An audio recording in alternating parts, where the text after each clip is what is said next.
Welcome to the True Blue Riffcast, the number one RiffTrax podcast in the world. The whole world? The whole entire world. In fact, in the entire known universe, Dave. Oh, okay. I am superfan Jeremy, and I am joined, as always, by... Hi, I'm superfan Dave. How is everybody this day? Well, I'm good. I can't speak for anybody else out there, but... So is the weather nice where you are? It was all right today. It was a little wet this morning, but mid 60s today. I don't really care. I'm making small talk. So fine, Dave. Fine. Yeah, that was our new theme song back there a minute ago. Rock Till You Die by songwriter X and Skeleton Band. Make sure you head on over to YouTube and check them out. You can hear the full version of that song or anything else that they've done, and they've got quite a bit of songs over there. And we love the Skeleton people. Sure do. Just want to thank them again for letting us use that song. Rock but till you die. So did you have a good week, Dave? I did. I actually, in the previous podcast, I said that when I was talking like Eeyore, I was in a steel cage match for the first time, but it was actually a training match. There was no crowd there. Yesterday at our wrestling show here in Utah, we actually did our first, it was my first steel cage match, but every match on the show was inside our steel cage. And the crowd was just on fire, was popping, and everything was great. It was a lot of fun. It was definitely a night to remember for me. So that's what's been going on with me. What about you, Jeremy? I have a stray cat in my basement. It just came walking up to our door when we opened it to go outside to grab something. And we're going to try and see if we can't find its owners. So, yeah, that's what's been going on with me. You have a cat. Well. Wait a minute. What? Okay.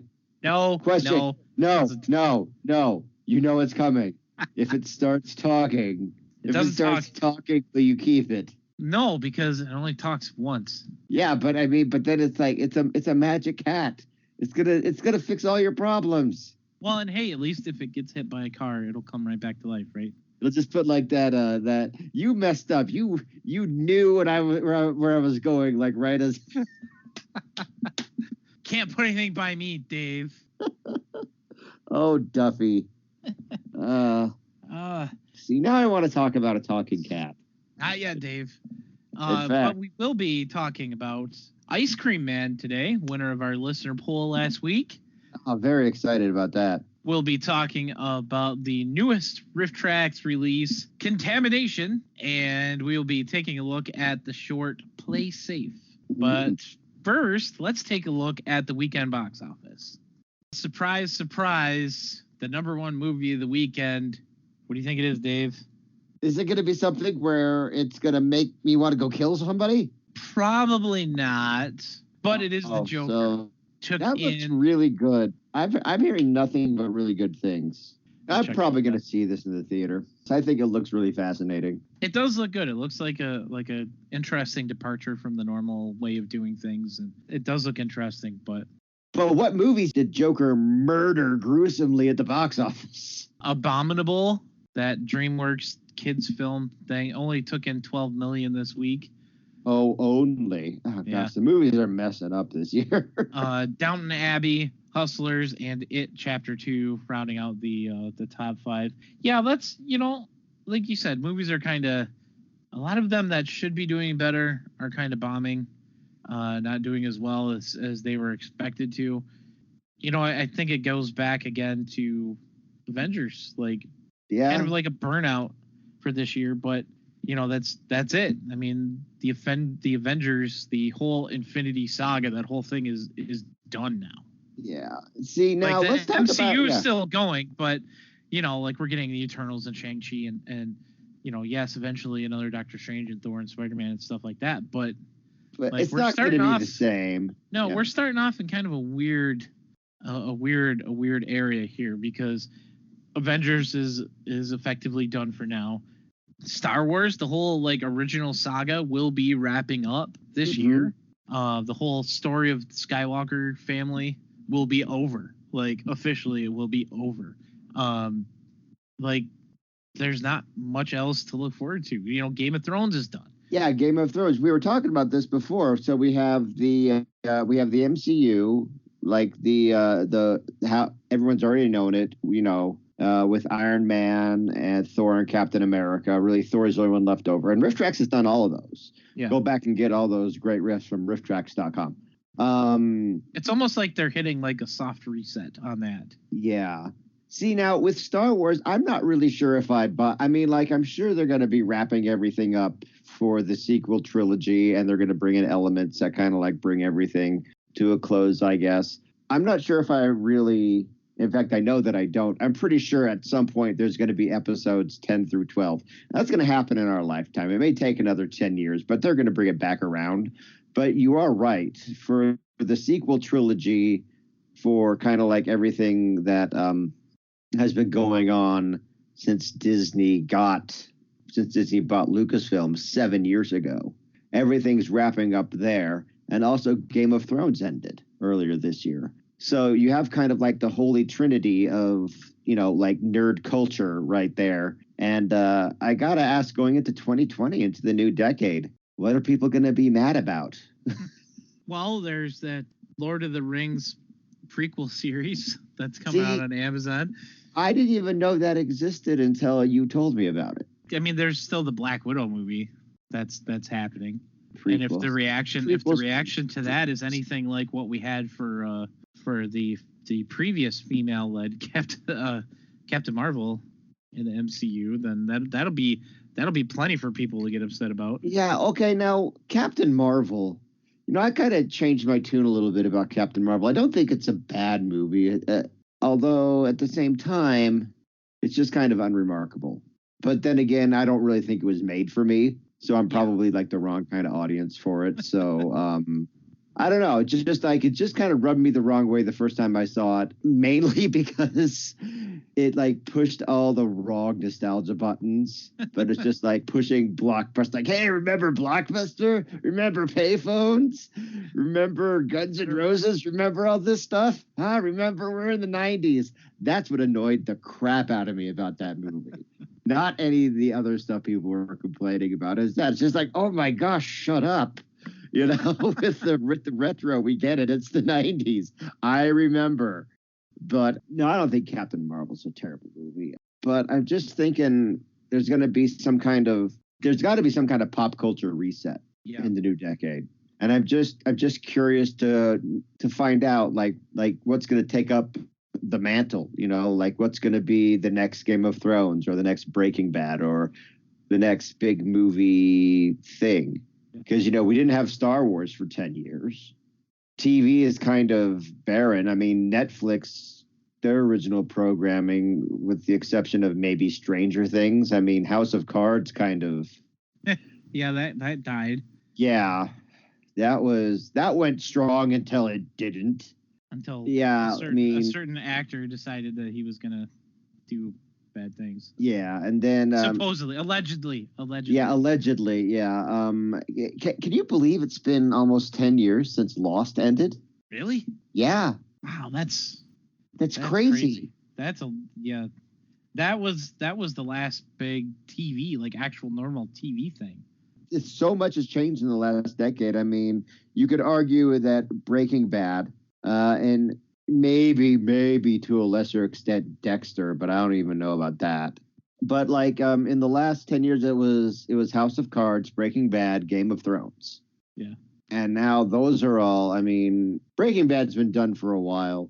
Well, technically, it's not. If you really want to. Oh, I mean, the new movie comes out next week for it. That's gonna be. I'm really looking forward to that. Or this week, I guess. Yeah, it comes out this week, the 11th, I think. Yeah. I'm excited for that. I just want to see what happened to Jesse. That's been 6 years since that ended. But it's going to be interesting to see. After Rise of Skywalker, it's basically going to be like a pop culture blank slate. Like, who's going to step up? I mean, there's still some stragglers. Like, somehow The Walking Dead is still going, even though I honestly don't know anybody who watches. Yeah, nobody watches it anymore. Yeah. Half of the people that I work with used to watch it, and some of my closest friends used to watch it all the time. And Like with the last season, I asked them if they were still watching it, and they hadn't. They gave up on it. They loved the universe and everything, the world building that they did, but they just gave up on it, like pretty much everybody else. I'm surprised that it's still on, honestly. Well, and both of them, because they have Fear the Walking Dead and the regular Walking Dead. What's the difference between The Walking Dead and Fear the Walking Dead? The other one's like out on the West Coast. And it's like the regular Walking Dead series is based off of the comic. The other one is just set in the universe. Well, I suppose that's enough talking about stuff that we can't possibly predict, like what's going to be, like we have some kind of crystal ball. Well, I don't even know, what's like currently on there. There's nothing that's really has my interest anymore. You know what has my interest, and I'm going to watch right after this. A Talking Cat. Well, let's move on now. Take a look at our short reviews of RiffTrax shorts. Yes! Today we are going to be taking a look at Play Safe. Now this one has some interesting history here. It was released for purchase on May 22nd, 2019, so not that long ago. It originally premiered with the Five Doctors back on August 17th of 2017. The Lost Live Show. The Lost Live Show. It took a while for this one to be released, but this version is the live show version. I always love it when they do that too. That way we can kind of relive some of the live shows that we haven't seen in a really long time that they don't release on VOD. Yeah, like Anaconda or the Five Doctors, which didn't or Soapy. Just an aside here, the Soapy short that they released for Mothra was the live show that I was at, and I like watching that because it's like nostalgia for me. Like it's especially, it was like really cool to be able to see that again. Yeah. So I kind of hope they do more of that. Yeah, but this one, like I said, this one's a weird case because you don't even have an MP3. You don't even have an MP3, and I know it's some weird legal thing with the BBC, and that's the extent of our knowledge about it. Really, that's all we know. We're not going to speculate. No, we can't really speculate. But let's just focus on the actual short. Play Safe is a British PSA that they did about playing around electrical wires and substations. I actually sent this one to them in 2016. I like to think that this is my fault that they did this, but this one is it stars a animated owl and an animated robin.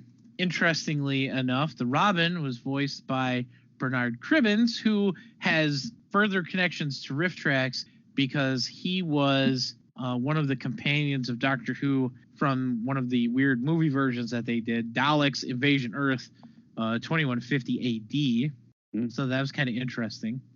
He was also everybody should go out and get, by the way. Yes. Oh my gosh. Both of those with Peter Cushing. Those are both outstanding riffs. And if you like any weird sci-fi stuff, even if you don't like the actual television Doctor Who stuff, these are still really good. And you don't have to have any knowledge of that to no, you really don't. Because they're not really connected. Yeah. But this was originally broadcast in 3 parts on TV, and then they had it together in a 10-minute video for airing in the classroom for showing the kids. But so there's a part about kids playing with kites and stuff near God. Oh my gosh, near power lines. There's like a pylon there, and the kite hits the 132,000 volt pylon, and the kid receives a shock. Thankfully, it was only a shock. He was only badly burned and didn't die. Yeah, he's only going to be traumatized for the rest of his life. Unlike poor Jimmy, who throws a frisbee into a substation and goes in to do so at his sister Amy's request. She bugs him basically until he goes in there, and he climbs up and he grabs it, and he dead. I couldn't believe they killed that kid. And they literally go from that, then they cut to like a radio talking about how the boy was killed instantly by 66,000 volts and children must stay away from substations. And oh my gosh, it's... You know what would have saved him? What? Guardiana. Yeah, she would have stopped him from going in there. Yeah. Oh, also a Yes. talking cat. Duffy might have warned him against it, maybe. The- Duffy feel might like- have also talked him into going in there. It's like, kid, you may not want to go and throw that frisbee out today. Go take a walk in the woods. Trust me on this. I'm a talking cat. Nom, nom, nom, nom. But yeah, this one is it's an amazing short. It's a lot more intense than we normally get. yeah. You know, that might be a bit of an understatement, but this one is definitely an essential. Like, go spend the 99 cents on it and don't even think twice about doing it. Just go buy it. It's and a watch dollar. it. Haven't seen It's it. a dollar, Like, you cheapskates. If you somehow missed the live show and you just never saw this one after that, go spend 99 cents plus tax wherever you are and buy it and watch it and laugh and enjoy 10 minutes of your time. And that's it for shorts, right? Yes. Now we're going to go from the shorts to the not so shorts and take a look at this week's new VOD, Contamination, Oh my god. aka Alien Contamination. Well, it's a good thing they took out the word alien. This movie is kind of interesting because it kind of rips off the movie Alien, but then it almost seems like some of the stuff gets ripped off by the movie Aliens from this movie. Like, oh my God, like, I watched this and I was in disbelief at some of the things that I was seeing. Contamination is from 1980. It's a wonderful Italian science fiction horror film. Oh, by the way, it was done by the guy who directed Star Crash. And on the Yeah. Wikipedia page for this movie, it says, after the success of Star Crash, the success of Star Crash? What? Yeah. It's funny because they his producer actually went and saw Alien and then came to this guy and said, "Hey, make something like this." So But, stomachs exploding. They had to place it on Earth. They kept the ideas of the alien eggs and a large creature and yeah, the alien Cyclops. Okay, so this movie, they find this ship and in the the New York harbor, and I'm sick of stuff being in New York. Can I just throw my hat in that ring for just a second? People, if you're making a post-apocalyptic movie in the 80s, I'm tired of seeing New York City. Okay? I'm sick of it. Put it someplace else. yeah, they find an abandoned ship, which what they thought was filled with large containers of coffee, and instead it was these green eggs. Even though we find out that they're not actually eggs and they're more like a pus sack. More like a puss sack. Even Really? though the scientist who says that literally in the same like thing where she's describing them calls them eggs again right after that. So these pus sacks that's the only way I'm going to refer to We're it. really gonna go. We're really gonna go for the rest of the podcast. We're gonna have to say pus sacks several times. Okay, that's fine. And I hope it makes some of you very uncomfortable because It's making me uncomfortable. it's like the So, word moist. You've already succeeded.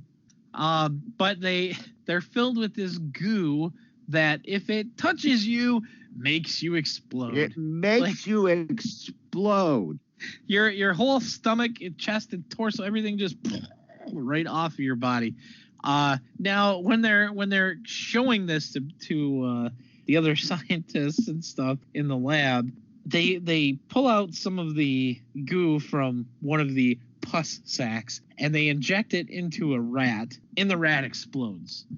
Now, I Okay. know that they probably didn't actually kill a rat for this, but it looks like they actually killed a rat for this. Like, it's very convincing that it was an actual rat that exploded. So I'm almost certain that they didn't actually do that. You know But- what? Hey, props to them for. I'm gonna call BS, Jeremy. I'm gonna say that you actually think that they blew up a rat, and that you're lying to us right now. That you're this concerned. No one is this concerned without actually believing that, yeah, they definitely blew up a rat. Hey, you can't ever tell with these older movies, man. Yeah. Anyway, they are trying to figure out where these pus sacks are coming from, and they find out, they find like a warehouse full of them, and they go in, and there's like these 3 guys in there, and they, rather than being taken by these soldiers that are trying to get them, they turn and they shoot one of the pus sacks, and they explode because the stuff gets on them after shooting it. And, they're at first they're smiling, and then they're screaming in pain as they're exploding all over the place. But they figure out that the pus sacks came from Mars after sending these 2 astronauts up there. And they find one of them, and he talks about what happens, and they just think he's crazy. But then they talk to the other guy, and it turns out that, they figure out he's lying because he's super, well, in his statement, a video statement, he's super calm and collected about it. And oh, yeah, absolutely nothing happened up there. And this guy just went crazy. And then, turns out that the other guy is being controlled by an alien cyclops. What? That's a pretty decent monster, I gotta say. Yeah, I liked the alien cyclops. I kind of dug it a little bit. Like, it shows the alien cyclops eating a dude. And like, I just thinking about how it ate that guy. And like it like chomps him up, man. It kind of reminded me of if Audrey 2 from Little Shop of Horrors ate people more like spaghetti. You can tell that this thing was not even remotely human. Oh my gosh. It was outstanding. Like, it was executed perfectly. Like Roller Gator is more convincing. It was, this movie, man, there was, it was, I mean, what else could you say about it, really? Pus sacks. Pus sacks. I can say pus sacks. Pus sack. They made some great jokes with that too. Like, when one of them exploded, I think it was Bill, yelled out, "It's Yoshi!" It's Yoshi. I enjoyed that one. There was a good Simpsons reference with the alien Cyclops about how after Kang got elected president, Kodos let him go. That. It was so good. So thanks for that one, Connor. Anytime it's like Garfield or Simpsons, it's Connor. Or Dark Tower, yeah. It's interesting. I was looking up other things that Luigi Cozy, I'm assuming, directed. And, of course, he did his own giant shark movie called Monster Shark. Yeah. But he also did a little movie. I don't know why. Anytime, for some reason, every time I hear Monster Shark, I think of it being sung like Baby Ghost. It's a monster shark. Monster shark. Baby Ghost. 3 years after he directed Contamination, he did a little movie with Lou Ferrigno for Canon Films called Hercules. Dave, what are you playing with? Nothing. What do you mean? This Hercules movie is one of the weirdest versions of Hercules I've ever seen. Doesn't he throw like a lion into space or something? He like punches a bear into space. Okay. And it turns into Ursa Major. Welcome back to the edit, everybody. But he fights this big. I don't know if it's supposed to be like a robot scorpion or what, but it's very obviously a wind-up toy, like where like the whole side of legs moves opposite the other, and it's like just superimposed into the background like he's fighting it. It's amazingly terrible, and I think that RiffTrax should do it. And I know we don't really do that often on here, but I'm doing it now. And I think that RiffTrax, you need to do this Hercules movie. Yeah, you're throwing your weight around. Yeah, my weight, whatever little I have. Yeah, whatever weight we have, yeah. Yeah, Contamination is quite the flick.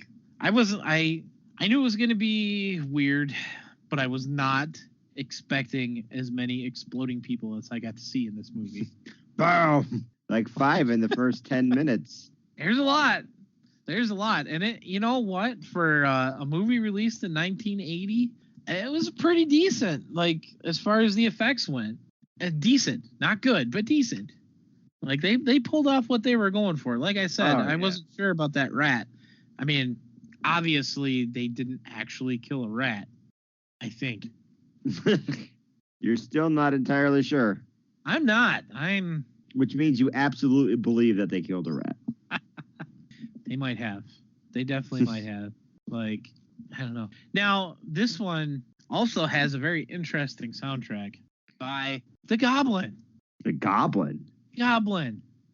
Yeah. What are you talking about? The Goblin? Yeah, that's the band that did the soundtrack. The Goblin. Weren't they in the credits? That's right. What's did the their soundtrack, greatest hit? I don't know. They did the soundtrack for Suspiria. Suspiria? Yeah. From the legendary producing team of Light Blast? I'm making that up. Google it. And Haunted Ween? Oh, God. That soundtrack was definitely not by the Goblin. That, yeah. But yeah. It's been 2 years since we saw that movie. And we still can't get over it. No, it doesn't help, that I rewatched it a few times since then. What? They took it down off YouTube. I can't find it again. But Aw. I still want the DVD. Does it cost like $1 million? No, it's $19.99. Oh, well, I don't know if it's worth that. But it might be. If you go to hauntedween.com, you can buy it. Yeah. And I'm afraid of malware coming from that thing. But yeah, the soundtrack, there's a great part in there where it's during a driving scene, and the music starts, and it's just like this. It's a very recognizable riff. At least it sounds like a very recognizable riff, and they call it out immediately. They said they sounds like 9 to 5 is trying to start playing. A couple of times this movie reminded me of, like, you would like cut to a long shot of the highway, and I would think that Psychotronic Man was starting. Yeah, it did. There were certain scenes that kind of had that feel to it. That's kind of all I have. Yeah, that's about all I have too. So I guess we'll move on to the winner of our listener poll. Yeah, last week we put up our brand new, sparkly new listener poll with three new choices on it. I think I could say new a couple more times. We had Ruby, Ice Cream Man, and the House on Sorority Row.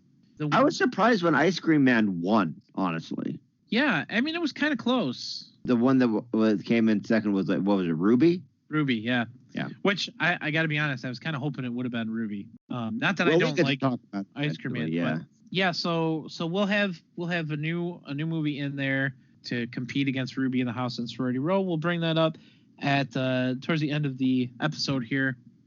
But first, let's dig in to Ice Cream Man. Ice Cream Man. Starring Clint Howard. Starring Clint Howard. He was in Apollo 13. He was in a lot of things. Yeah, he's actually, I've heard he's actually a very nice man. I enjoy it anytime that he pops up in a movie. No, but yeah, Ice Cream Man. Oh, this was a very low budget. Wasn't it the director a porno director before he made this, and to be like, I'm going to make something that is respectable or some dumb crap like that. I'm looking it up right now. I'm pretty sure that's the lore. Let's see. Yes. I think that was a pretty accurate lore there, Dave. So yeah, he got his career started making porn. Welcome back from the edit, everybody. You're not going to hear what we just found out about this dude. Yes, the director for Ice Cream Man did indeed start directing porn. And then he moved on to other stuff, apparently, after that. He kind of directed under a couple different names. I feel like this is, again, with a talking cat. I feel like it's very similar to what's the name of the doofus that directed A Talking Cat and Santa Summer House? David DeCato. Yeah. So it's kind of going off in that direction. Yeah, a little bit. So I'm not gonna look into this anymore, just because I don't really want to. The writers are the same guys who wrote and directed Wedding Crashers and Fred Claus. What? One of those movies is really good. The other one is garbage. I know. Fred Claus is great. But yeah, Ice Cream Man, Clint Howard is a deranged man who recently gets out of a psych hospital, and he opens up an ice cream factory where he has this secret ingredient. Yeah, which is people, right? Yes. Yeah. Soylent Green is people. Let's not forget that he saw an Ice Cream Man get gunned down gangland style in like suburban San Diego. Yes, that's how the movie started, with a black and white flashback where he witnesses the murder of the Ice Cream Man. Aw. Yeah, that's never explained. Like what? Yeah. Like, you know, he's like Ice Cream Man Batman. Like that was his Martha, was the Ice Cream Man that got gunned down right in front of him. Yeah. Yeah, that's what triggered him. But he goes on and he puts parts of the people that he killed in the ice cream as first evidence when he's getting some ice cream for the police officers. One of them played by Jan Michael Vincent. Welcome back from the edit, everybody. Yeah, he's scooping up some ice cream, and it's like chocolate ice cream, and there's like a big eyeball in it or something, and it's kind of gross. But I honestly, my favorite part of this whole movie is how hard they tried not to say hand scooped ice cream or just regular ice cream, and instead they call it hard pack. Hard pack. Where the hell they came up with this hard pack thing? Hard pack, yeah. Hard pack. Is this some kind of ice cream jargon? I mean, come on. I don't know if it was just the director going back to his porn days or what, but Ew. like I've never heard it referred to as hard pack. I used to work in an ice cream place years ago. It was never called. There was hand scooped or hand dipped or just plain ice cream. Hand dip sounds gross, but it's not as bad as hard pack. No, it's not as bad as hard pack. And of course, every time they say hard pack, it makes me think of hard tack. Like it takes my brain to a weird place, I think. But I don't understand the whole hard pack thing. It's just weird. You want to know what sticks out to me in this movie is that the kids, you know how they try to do like the Stephen King style, hey, Stand By Me, or like the kids from It, or just be like, hey, look at us, we're BFFs forever, and we're gonna fight off. Nothing can ever come between us, right? And that bull crap. They try so hard to like fat shame a kid who isn't even fat. No, he's just wearing a pillow. It's just so obvious what's happening is that they just put a pillow. They couldn't even hire a real fat kid. Yeah, but there's plenty of them. Not even a husky kid. They just get a regular kid and put a pad up in his shirt to make him look. Welcome back from the edit, folks. We didn't even have to do that because I stopped myself. It's basically no. It's like it's so weird, man. Just like hire a fat kid. It'll be fine. Yeah. Okay. Now, what do you think is the better bad movie between the two, Dave? Jack Frost or Ice Cream Man? You know, I was gonna bring this up if you didn't. Which is the better bad movie? Well, I think. I mean, Ice Cream Man is basically Jack Frost for the summertime. Right? Yeah. I've said that in the past. Yeah. And I think I think that analogy still holds up. But I think as far as we could go one of two ways. We could go which one's a better movie and which one's a better bad movie to kind of like have fun with. I think the answer to both of them is Ice Cream Man, because I go back to Ice Cream Man all the time, and I just like love having a lot of fun watching it. And it's actually, for all the guff we give it, so we don't have to use a censor bleep, guff. For the hard time that we give it, it's there's a lot of technical aspects of it that are actually very competent. I haven't watched Jack Frost in a long time because Jack Frost just annoys the crap out of me, honestly. Hey, it's better than the Michael Keaton Jack Frost. I've never seen that, but I believe you. I think that Ice Cream Man comes from a more genuine place. Jack Frost was trying to be something that it wasn't.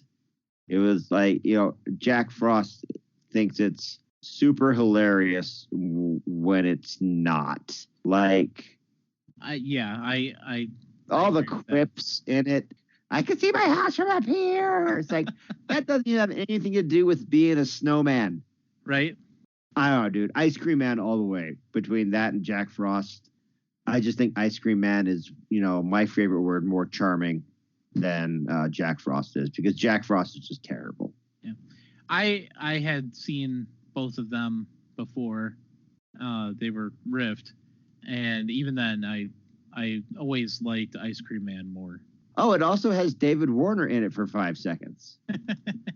Oh, also, lots of adultery in this movie. Oh yeah, ton of it.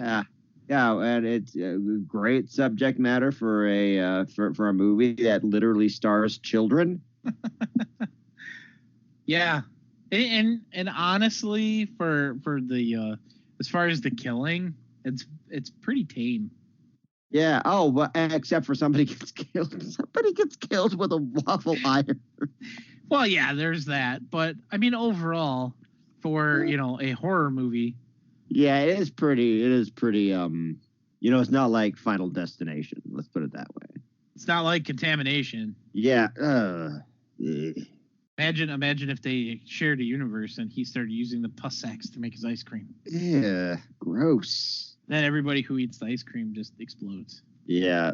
Yeah, Ice Cream Man's pretty good. It's definitely worth your time to watch the riff of it. It's one of my faves. If we're talking about 2018 was had a lot of great surprises in it, and I think Ice Cream. I mean, I've been talking about Talking Cat this entire podcast, even though we have not talked about a talking cat at any point in this. It has not been a topic of discussion, but I can't stop bringing it up for some reason. We also had Spiker, House on Sorority Row, The Invasion of the Animal People. And these are just the ones that are coming to me right off the top of my head. Ready Player One, screw that movie. Ice Cream Man is definitely, in the pantheon of great 2018 RiffTrax entries. And I have, I still think about it. It's a lot of fun. I really do love Ice Cream Man quite a bit. So go buy it if you haven't yet. $10, check it out. It's definitely worth the $10. 100% worth your money. There will not be a part of this movie, this riff, that you do not enjoy for your $10. So, listener poll. Yes, listener poll. As mentioned prior, Ruby and the House on Sorority Row will both remain on the poll, and we will be adding Voodoo Man. 2009 standard. Another Halloweenish film for this October. From the pre-VOD era VODs of 2009. Voodoo Man. Way back in the day. 10 years ago. 10 years ago. Yeah, that's crazy. I remember when Voodoo Man first came out, and I bought it was just like, wow, $10. It came out about, I think, a week after Planet of Dinosaurs, and I watched them both in Japan. Neat. Yeah, no context, full stop. Next week, currently is the plan for next episode of the podcast, we are going to have somebody who works for RiffTrax on the podcast. Ooh. Yeah. Our first official guest. I'm pretty Exciting. sure it's also somebody whose name we've mentioned on the show before. Yeah, more than once. So, But yeah, so we are both super excited about that. mhm. We're very much looking forward to it, and I think it'll be a lot of fun. We might have a little bit longer than usual of an episode next week. So just remember when you're voting for Ruby, House on Sorority, or Voodoo Man, we might be talking to a member of the RiffTrax staff while we're talking about this movie. So keep that in mind. Yeah, as long as nothing changes, Yeah. as of right now, we will have our first guest next week. Plans are always fluid. Card Yes. is subject to change. And that's why I'm not going to say who it's supposed to be. Yeah. Because it'll be a surprise. And no, it's not Margot. Yeah. Oh, sorry, Margot. We should have Margot on the podcast. We should have Margot on the podcast. I know she wants to be on the podcast. Oh, well, then let's have Margot. I'm inviting you on the podcast. Just so the listeners know, we do plan on having some other guests who are not necessarily people who work for RiffTrax, but other members of the fandom. People who are as awesome as us. Yeah, well, I don't know about that. They might be close. Yeah. Definitely not as awesome as me, the person who's ranked number 1 on RiffTrax.com. You know what? I'm just gonna say that doesn't impress me. Doesn't impress me. Doesn't impress me. I can hear the steam coming off the head over there. Anyway, that's going to do it for this week. Don't forget to head over to YouTube, check out Songwriter X and the Skeleton Band, or you can click on the link that's going to be in the episode description below, or wherever it is on whatever platform you're listening to us on, whether it's iTunes or iHeartRadio or TuneIn Radio or Spotify or Spreaker or Google or any of those things. But I'm Jeremy. You can find me at pbandawesome.com. You can find me on Facebook, YouTube, and Twitter at pbandawesome. You can send me emails at jeremy@trueblueriffcast.com. And you can follow the podcast on Twitter at tbriffcast. And I'm Dave Chadwick, a.k.a. Sugar Ray Dodge. Check me out on the web at sugarraydodge.com. Send me emails at dave@trueblueriffcast.com. And that's going to do it for us this week. We will see you guys next time. Laters. Rock,